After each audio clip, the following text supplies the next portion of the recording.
여러분은 굿 뉴스와 배드 뉴스가 있다면 무엇을 먼저 듣고 싶어 하십니까?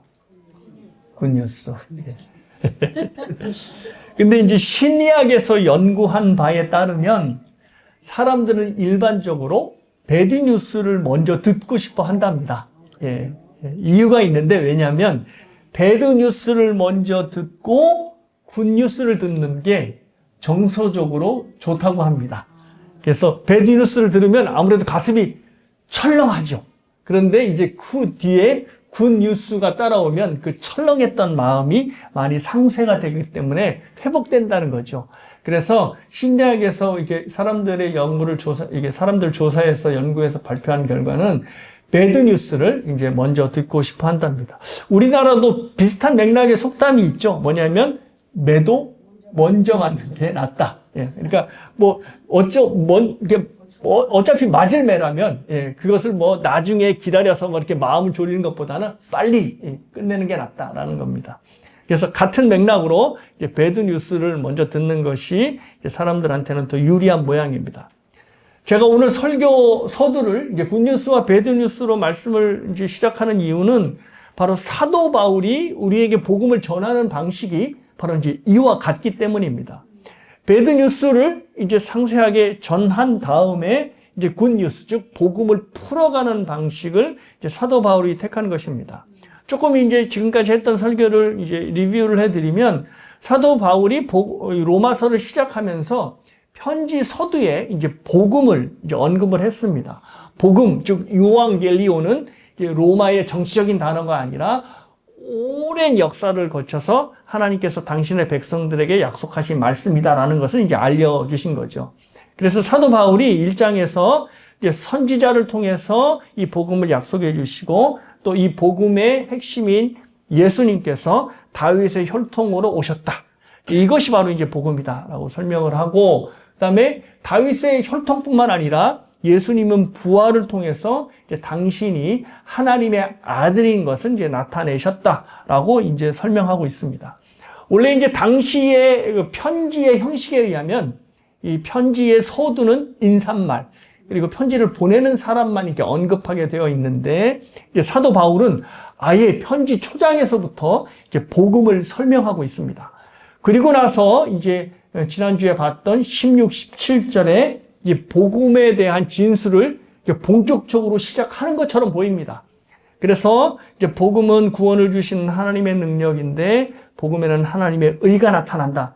이제 이렇게 설명을 하고, 이 하나님의 의는 지난번에도 말씀드렸다시피 하나님의 오르심, the righteousness of God.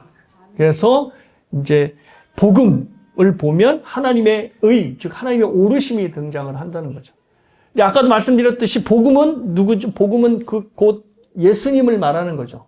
그러니까 복음에는 하나님의 의가 나타나서, 즉 하나님의 오르심이 나타난다고 하는 말은 복음의 중심이신 예수 그리스도를 보면 이제 우리를 구원하신 그 모든 방식이나 그 모든 것들이 옳다라는 것이 드러나게 된다는 거죠.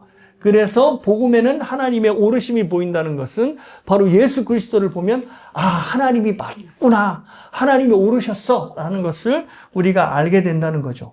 그래서 이것을 이제 마틴 루터가 이 17절을 읽고 나서 이제 그동안 시달려왔던 모든 죄책감을 벗어 던지고 천국문이 열리는 경험을 하게 된 것입니다.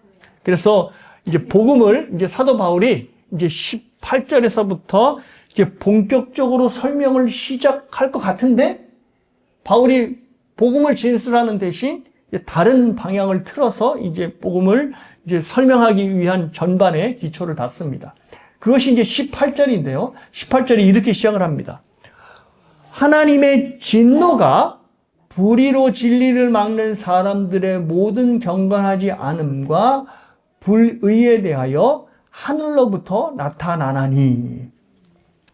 자, 사도 바울이 16절 또 17절에서 복음 그리고 하나님의 의에 대해서 말을 했으니까 이제 그것이 무엇인지 쭉 상세하게 설명할 것 같은데, 지금 18절에서 하나님의 진노를 사도 바울이 설명하고 있다는 겁니다. 그러니까 복음이라고 하는 굿 뉴스를 진술하기에 앞서서 하나님의 진노라고 하는 배드 뉴스를 먼저 전하는 겁니다. 자, 하나님의 진노가 나타났다라고 하는 이 헬라어 동사 시제가 과거형이 아니고 현재형입니다. 헬라어에서 현재형은 어떤 의미냐면 계속 반복되는 것을 의미합니다. 그러니까 과거에서부터 현재까지 계속 반복되어 있는 어떤 행위를 헬라어에서는 이제 현재형으로 표현하는데요. 그러니까 하나님의 진노가 현재형으로 표현되었다는 것은 무슨 뜻이냐면 하나님께서 과거에서부터 현재까지, 그러니까 뭐 오늘날까지라고도 볼 수 있겠죠. 계속해서 진노하고 화를 내시는 겁니다. 자, 그러면 하나님의 진노하면 여러분은 하나님의 어떤 모습이 생각되십니까? 얼굴이 그냥 뿔그락뿔그락 해가지고 막 분노를 쏟아 부으시는 어떤 그런 모습이 연상이 되죠. 그래서 역사적으로 보면 하나님의 진노를 받아들이기 힘들어하는 사람들이 나타났습니다. 뭐 그 중에 하나가 초대 교회사에 나타난 말시온이라고 하는 사람인데요. 이 사람이 어떤 교회에서 굉장히 유명한 교사였나 봐요. 그런데 이 사람의 믿음이 어떤 거였냐면 이것이었습니다. 구약에 나타난 여호와 하나님은 참 하나님이 될 수 없다라고 이제 교회에 가르친 거예요. 그 이유가 뭐냐면 구약의 하나님을 보면 너무 분노로 가득 차 있다. 그래서 맨날 화만 낸다. 아, 이런 하나님이 어떻게 여호와 하나님이 될 수 있느냐? 그래서 이 하나님을 거절한 겁니다. 그래서 성경에 나오는 하나님, 참 하나님은 오로지 신약에 나오는 예수 그리스도밖에 없다라고 가르치는 것이죠. 근데 이 사람이 이제 AD 144년에 이제 교회로부터 이단으로 정죄를 받고 출교를 당한 것입니다. 그러니까 그의 가르침이 맞지 않다는 것이죠. 그런데 현대 와서도 이런 똑같은 생각을 한 사람이 있습니다. 그게 바로 20세기의 지성이라 불리우는 버트란드 러셀이라고 하는 철학자인데요. 이 철학자가 책도 이런 책을 썼네요. Why I am not a Christian. 그러니까 나는 왜 크리스찬이 아닌가라고 하는, 그러니까 꽤나 유명한 책이에요. 이제 이 책을 이제 썼는데 이 책에 예수님을 콕 집어서 이제 말을 했습니다. 이제 그 내용을 이제 제가 실었는데요. 한번 들어보십시오. 성경에 묘사되고 있는 예수 그리스도는 확실히 영원한 형벌, 지옥을 믿고 있음에 틀림이 없다. 또한 그는 반복적으로 자신의 설교를 듣지 않는 사람들에게 너무나 잦은 분노를 표출하고 있다. 당신은 예수의 이러한 태도를 소크라테스에게는 절대 발견하지 못할 것이다. 오히려 당신은 소크라테스에게서 자신을 거부하는 사람들에게 너무나 신사적이고 날서 있지 않은 모습을 발견할 것이다. 분노로 다그치는 것보다 부드럽고 신사적으로 사람들을 대하는 것이 현자들이 지어야 할 훨씬 더 가치 있는 행동이라 나는 생각한다. 그러니까 이 버트란드 러셀에 의하면 예수님은 현자가 아닌 거예요. 소크라테스가 한 수 위인 거죠. 여러분이 이미 성경을 알다시피 예수님께서는 유대 지도자들에게 야, 이 독사의 새끼들아 라고 이제 험한 말도 하셨고, 또 그 유명한 성전 정화 사건, 그죠? 성전을 완전히 시장판으로 만든 상인들을 채찍으로 노끈을 만들어서 그냥 팍 이렇게 내쫓으신 그러한 행동도 보이셨습니다. 그래서 이러한 것 때문에 현자가 아니라는 겁니다, 예수님. 그러니까 말시오는 그래도 구약의 하나님만 참 하나님이 아니다라고 이제 얘기를 했는데, 이 버트란드 로셀은 뭐 구약과 신약의 모든 하나님을 통틀어 이제 너무 분노한다. 이들은 우리가 숭배할 대상이 아니다. 이렇게 얘기를 한 것이죠. 여러분은 말시온과 이런 러셀의 평가에 대해서 어떻게 생각하십니까? 물론 여러분들은 동의하지 않으시겠지만 그래도 이런 마음이 드셨을 거예요. 특별히 구약을 읽으시면서 하나님이 너무 하시는데, 너무 진노하시는 거 아니야? 왜 이렇게 발끈하시지? 라는 생각을 아마 하셨을 겁니다. 그래서 도대체 하나님이 무엇 때문에 사람들에게 이런 말을 들으면서까지 분노하고 계시는지, 그리고 심지어 지금까지도, 그러니까 수천 년, 인류 역사가 생긴 이래로 계속 분노하고 계시는지가 궁금한 것입니다. 그리고 사도 바울은 왜 하필 복음이라고 하는 좋은 소재를 놔두고 복음을 그냥 쭉 설명하면 될 텐데, 복음을 설명하기에 앞서서 먼저 이런 무시무시한 하나님의 진노를 설명하고 있는가를 저와 여러분이 한번 생각해 봐야 합니다. 우선 결론부터 말씀드리면 이것입니다. 배드 뉴스, 즉 우리가 얼마나 심각한 존재이고 인류가 얼마나 심각한 위기에 직면해 있는지를 알아야 굿 뉴스, 즉 복음의 가치를 알게 된다는 것입니다. 한번 생각해 보십시오. 어떤 사람에게 복음을 전하는데 이 사람은 어떤 생각을 하냐면 나는 아무런 문제가 없어. 나만큼만 살아보라 그래.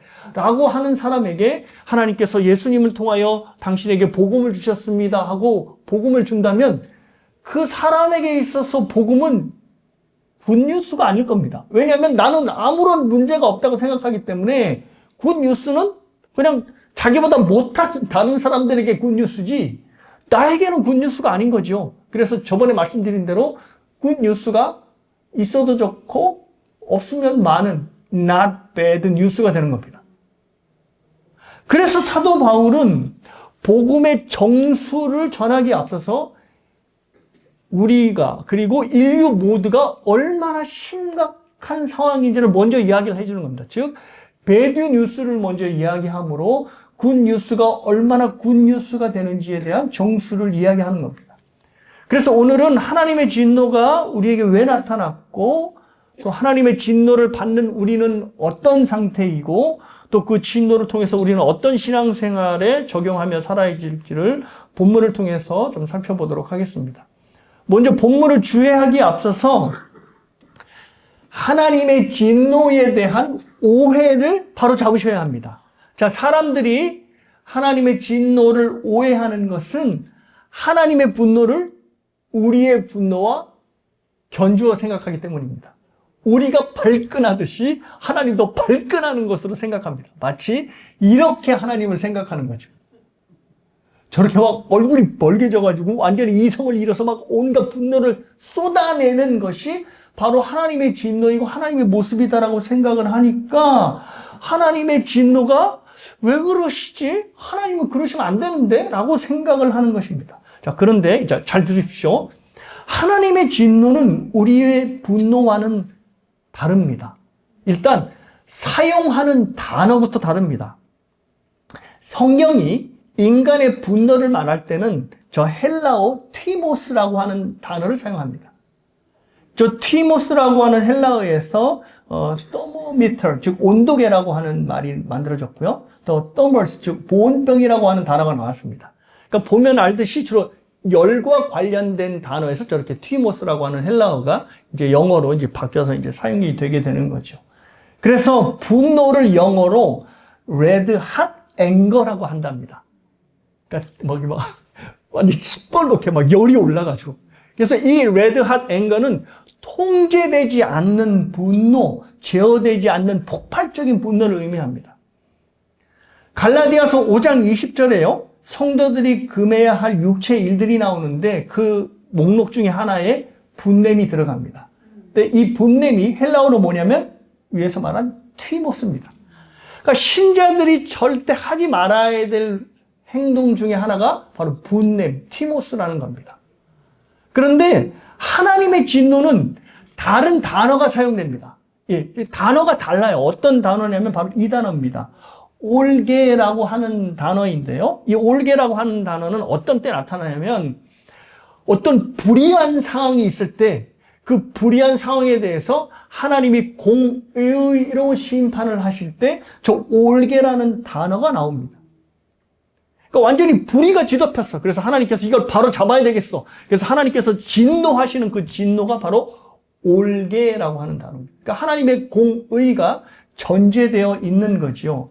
그래서 이 분노는 좋은 것이기에 오히려 성경에서 성도들은 이 분을 내야 된다라고 추천을 하는 겁니다. 그 말씀 중에 하나가 에베소서 4장 26절에 분을 내어도라고 하는 말입니다. 이 분은 위에 이제 아까서 말한 티모스가 아니고 올게라는 단어입니다. 그러니까 공의를 바탕으로 그렇게 하면 안 되지 라고 전제되어 있고 충분히 컨트롤 가능한 분노를 의미하는 것이죠. 그래서 분을 내어도 죄를 짓지 말라라고 하는 것은 이 올게, 즉 컨트롤할 수 있고 하나님의 공의에 근거한 분노를 내되 이 분노가 뭐로 가지 않도록 티모스로 가지 않도록 이제 주의하라라고 이제 말씀을 하는 것이죠. 그래서 여러분 하나님은 진노하시는 게 마땅합니다. 근데 그 진노는 우리가 내는 분노와는 전혀 다르다는 것입니다.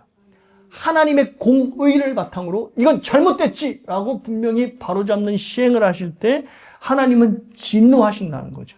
그래서 이 하나님의 진노는 하나님의 거룩한 성품을 의미합니다. 그래서 하나님의 사랑이 하나님의 한 성품을 나타내는 일종의 동전의 앞면이라면 하나님의 진노는 하나님의 공의를 드러내는 또 다른 일종의 동전의 뒷면이 되는 것이죠. 그래서 칼 바르트라고 하는 신학자가 이 말을 했대요. 하나님의 사랑은 그의 진노하심에서 구체화된다.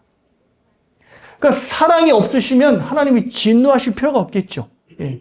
그래서 하나님의 사랑은 하나님의 진노에서 구체화된다는 말을 한 것입니다. 그러면 이제 그 다음에 우리가 생각해 봐야 될 것은 도대체 뭐 때문에 그렇게 진노하시나를 보셔야 되겠죠. 그게 18절에서 20절에 나옵니다. 하나님의 진노가 불의로 진리를 막는 사람들의 모든 경건하지 않음과 불의에 대하여 하늘로부터 나타나나니 이는 하나님을 알만한 것이 그들 속에 보임이라. 하나님께서 이를 그들에게 보이셨느니라. 창세로부터 그의 보이지 않는 것들 곧 그의 영원하신 능력과 신성이 그가 만드신 만물에 분명히 보여 알려졌나니 그러므로 그들이 핑계하지 못할지니라. 하나님이 진노하시는 이유는 불의로 진리를 막는 사람들 때문입니다. 그러니까 여기서 이제 불의로 진리를 막는다는 것은 하나님을 고의로 무시하고 고의로 거부하는 것을 말합니다. 그러니까 막는다는 말 자체가 고의성이 있잖아요. 그러니까 뭐 우연히 막는 게 아니라 아주 의지를 다해서 일부러 이렇게 밀어내는 것을 이제 막는다라고 하는데 이제 이런 식인 겁니다. 어떤 식인 거냐면 이런 식으로 하나님을 이제 부정하는 거죠. 나는 우연히 세상에 던져진 존재야. 그러니 그 누구도 나의 삶의 목적을 정할 수 없고 내가 삶의 목적을 정하는 거지. 그러니 나는 내 삶에서 스스로 선택하고 그 선택에 책임지며 살아야 돼. 왜냐하면 나는 내 삶의 인도자니까 라고 이제 스스로를 결론 짓는 겁니다. 근데 이것이 여러분 요즘 시선에서 보면은 참으로 건전한 생각입니다. 왜냐하면 자기가 자기 인생 스스로 주인이 되어서 책임지고 살겠다는데 건강하게 보이는 거죠. 그 청년 참 바른 생각을 하고 있구먼. 이렇게 생각을 하겠지만 하나님의 신앙, 믿음의 시각에서 봐서는 이거는 전혀 잘못된 시각이고 오히려 사도 바울의 표현대로 불의로 진리를 막는, 즉 고의로 하나님을 밀쳐내고 하나님을 무시하는 행위라는 겁니다. 왜 그럴 수밖에 없냐면 이 세상의 모든 것들은 나를 포함해서 세상에 우연히 던져진 존재가 아니라 하나님께서 하나님의 뜻에 의하여 창조하시고 만든 결과물들이라는 겁니다.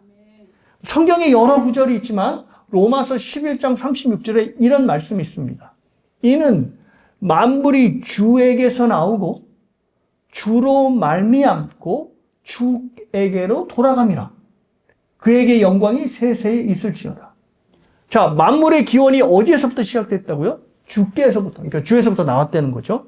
그리고 이 만물이 어떻게 유지가 돼요? 주로 말미암아 유지되고 보존이 됩니다. 그리고 이 만물의 종말까지도 누구에게 달려있다? 하나님의 손에 달려있다는 겁니다. 그러니까 과거, 현재, 미래 모든 만물, 여기 인간도 포함하죠. 이 모든 만물이 하나님의 손에 달려있다는 겁니다. 그래서 시편 24편의 다윗이 땅과 거기에 충만한 것과 세계와 그 가운데 사는 자들은 다 누구의 것이다? 여호와의 것이로다 라고 다윗이 선포한 것입니다. 당연히 그럴 수밖에 없죠. 세상 모든 만물이 하나님에게서 나왔고 하나님을 통하여 보존되고 또 하나님에 의하여 끝나게 될 것이니 모든 만물의 소유권이 누구에게 있다? 하나님께 있다는 겁니다. 그러니 내 인생은 내 것이니 내가 선택하고 내가 결정한다라고 하는 것은 참으로 건강해 보이는 것이지만 하나님께로부터 모든 것이 만들어졌다는 신앙의 눈으로 봐서는 상당히 패역한 고백이 될 수밖에 없는 겁니다. 목사님, 그 사람이 하나님을 모르니까 당연히 그럴 수 있는 거 아닌가요? 만약에 하나님을 우리는 알고 있으니까 우리가 그런 말을 하면 문제겠지만 하나님을 모르는 사람은 당연히 이 말을 할 수가 있지요. 라고 말을 할 수 있을까요? 있죠? 예. 근데 사도 바울이 여기에 제동을 겁니다. 왜 제동을 거냐면, 어떻게, 아니야. 하나님을 모르는 사람은 해 아래 아무도 없어. 라고 하는 선언을 지금 오늘 본문에서 하는 겁니다. 하나님이 진노하시는 겁니다. 그래서, 왜? 하나님을 모두 다 알고 있어. 교회 안 나가는 사람까지도. 그런데 하나님을 고의로 밀어내고 억지로 무시해. 그러니 하나님이 거기에 대해서 진노하시는 겁니다. 먼저 사람 안에 하나님을 알만한 것을 넣으셨다는 겁니다. 뭐 여기에 대해서는 할 말이 너무 많습니다. 들 예도 너무나 많은데 단 한 가지만 말씀드리면 바로 이것입니다. 인간이, 유한한 인간이 영원을 생각하고 있다는 겁니다. 인간이 유한하다는 것은 시간 안에서 태어나서 시간 안에서 죽는다는 것을 의미합니다. 그래서 시간 안에 있기 때문에 인간이 유한해요. 그러니까 시간 안에서 뭐 지지고 볶고 사는 거죠. 그런데 사람이 유한한 인간, 즉 시간 안에 사는 존재가 무슨 생각을 해요? 시간 밖에 영원을 생각합니다. 이게 당연한 게 아니에요. 시간 안에서 살면 당연히 시간 안에서만 생각하고 시간 안의 것만 상상해야 되는데 시간 바깥에 있는 영혼을 상상한다는 거죠. 그러니까 우물 안에 있는 개구리는 우물 안이 자기의 전부 다 자기의 전 세상인 것을 생각하는데 사람은 우물 안에 있으면서도 우물 바깥을 생각한다는 겁니다. 그래서 보십시오. 영원히 살기를 바라고 또 사랑도 영원하기를 바라고 또 영원한 행복을 소망합니다. 그래서 드라마 보면 어떤 드라마가 인기예요? 영원한 사랑. 어떻게 사랑이 변할 수 있니? 이런 거. 네. 어떻게 사랑이 그래? 근데 그 생각이 여러분 당연한 게 아니라 좀 이상한 거예요. 왜냐하면 시간 안에서 변화되는 인생을 사는 인간이 어떻게 변하지 않는 것을 생각해내는 거예요. 자, 성경은 그 이유가 뭐냐면 바로 인간이 시간 바깥에 존재하시는 하나님에 의해 창조되었기 때문이라고 설명을 합니다. 자, 그림 보시죠. 제가 자주 보여주는 그림이기도 한데 하나님께서 흙으로 인간을 빚으시고 그 코에 그 유명한 생기를 불어넣으시자 하나님의 영원성이 그 마음에 딱 새겨지게 된 것입니다. 그래서 잠언 33장 11절에 이 말씀이 있습니다. 하나님이 모든 것을 지으시되 때를 따라 아름답게 하셨고 또 사람들에게는 뭐를? 영원을 사모하는 마음을 주셨다. 그래서 사도 바울은 이것을 가지고 결코 사람들이 핑계하지 못하는 증거를 하나님께서 그들 안에 주셨다라고 합니다. 그래서 하나님을 알만한 것이 그들 속에 보임이라고 말씀을 한 겁니다. 자, 또 하나 두 번째 증거는 바로 인간 바깥에 있는 증거입니다. 이것은 잘 아시죠? 하나님께서 이 세상 모든 만물을 유지하고 보존하고 계시니, 물론 하나님께서 만드셨지만, 하나님의 손에 의해서 보존되고 있으니, 세상 모든 만물을 보면, 하나님의 영광, 하나님의 웅장함, 하나님의 장엄함이 느껴지는 거죠. 그래서 여러분들이 압도적인 자연 경관을 맞이하게 됐을 때, 우와! 라고 하는 탄성이 이게 터져 나오는 것은 이것은 믿는 사람뿐만 아니라 믿지 않는 사람도 마찬가지죠. 그 이유는 그 배경에 누가 계시기 때문에 하나님이 계시기 때문입니다. 그래서 다윗이 시편 19편에서 이렇게 선포했어요. 하늘이 하나님의 영광을 선포하고 궁창이 그의 손으로 하신 일을 나타냈다. 아멘. 저 사진이 이제 추운 지역에 있는 오로라 사진인데요. 저 펼쳐지는 오로라뿐만 아니더라도 우리가 밤에 나가서 별들만 보더라도 이야, 저 별들이 어떻게 저렇게 반짝일까? 라고 하는 생각이 드는 겁니다. 근데 왜 그 별들도 그리고 세상 모든 만물이 하나님의 손에 의해 지어졌고 하나님의 손에 의해 유지되기 때문입니다. 그래서 사도 바울은 인간의 이렇게 안팎으로 하나님의 살아계심을 증거로 심어 놓으셨다고 하니 그래서 결코 하나님이 없다. 나는 하나님을 몰랐는데요. 라고 핑계하지 못할 것이라는 말을 한 것입니다. 그래서 사랑하는 여러분, 여러분이 어떤 불신자들을 만날 때 좀 미리 쫄지 마세요. 왜냐하면 하나님의 말씀에 의하면 그들도 이미 어떻게 알고 있다? 하나님이 살아계시다는 것을 알고 있다는 것이죠. 자, 그런데 하나님이 진노하시는 이유는 이렇게 하나님을 안팎으로, 인간 안팎으로 알 수 있는 증거들이 풍성함에도 고의로 밀어내는 거예요. 하나님 없어. 인간은 이 세상에 우연적으로 던져진 존재야. 이게 이제 실존 철학에서 얘기하는 거예요.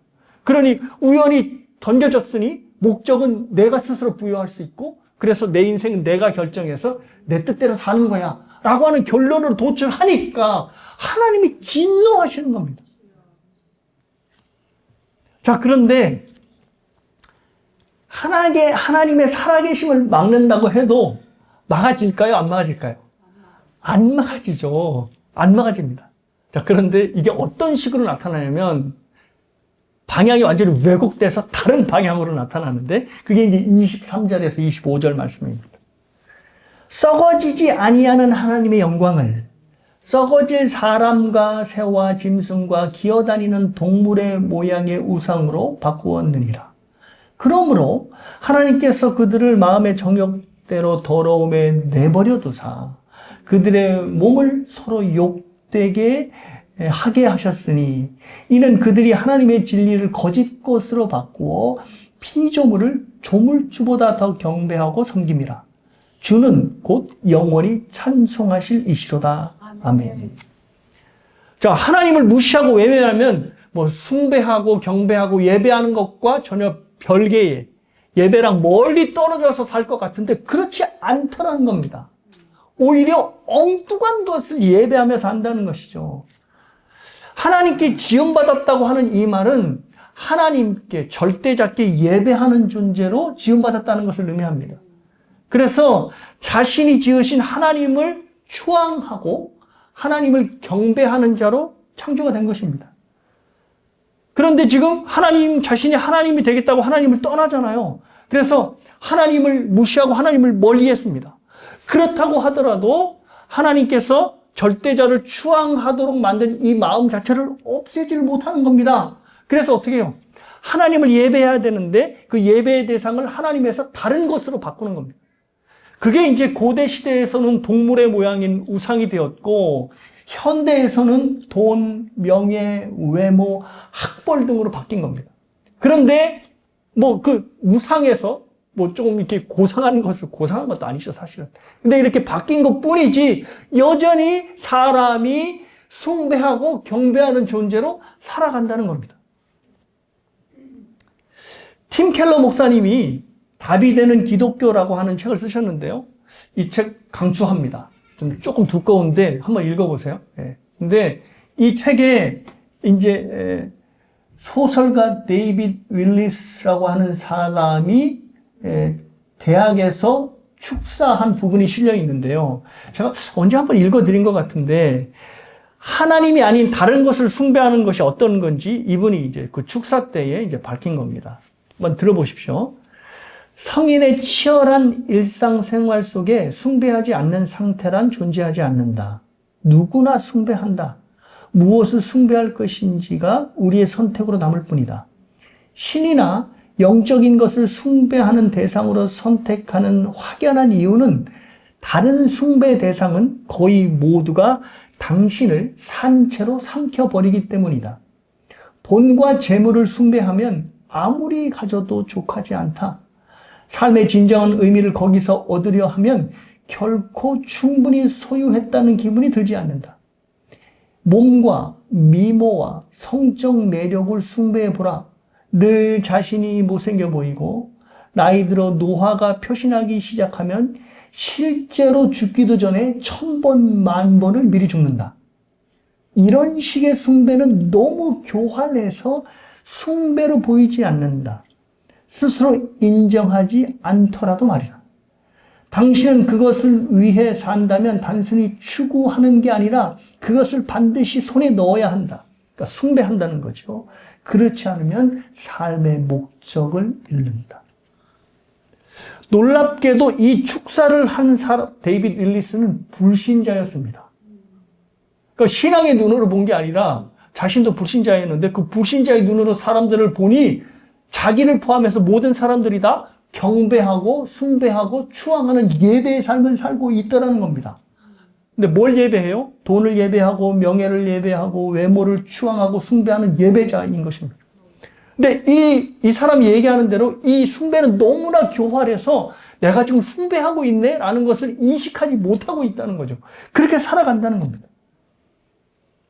그럼 모두가 하나님을 떠나서 마음이 허해요. 허한데 이 허한 것을 다른 것으로 채우려고 하는데 하나님은 우주보다 크시잖아요. 그러니 우주보다 크신 분이 내 마음에서 떠났는데 이것을 뭘로 메꾸냐고요. 안 메껴지는 겁니다.